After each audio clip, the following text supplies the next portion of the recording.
Shout out lang da sa mga friendship ko nga tagiya sa mga punungan da sa Dumangas kag Saraga.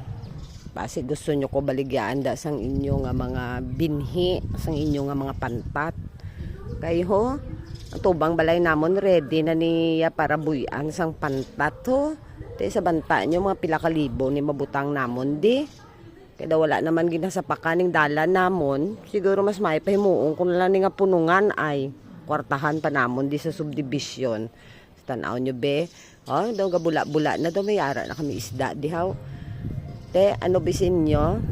Kaya daw gagwanta lang kami disang baho, disang lunang kagwandis dalano namon ho.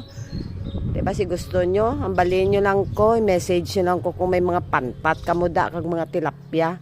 Pero doon nami, gini sa pantatan mo. Perfect, gini sa punungan mo. Kaya perte na ning luta kasi ni mana na ning amo ning sitwasyon namon di ho. Te, ano man, hasta patos punta namon ho. Di huwag lang ko da I-PM nyo lang ko, may ara ka mo da. Kaya kung hindi, madala ni sa kumod-kumod, ti, anhon ta na lang ni, negosyuhan ta na lang ni para makwartahan. O te, babay lang da sa inyo, tanan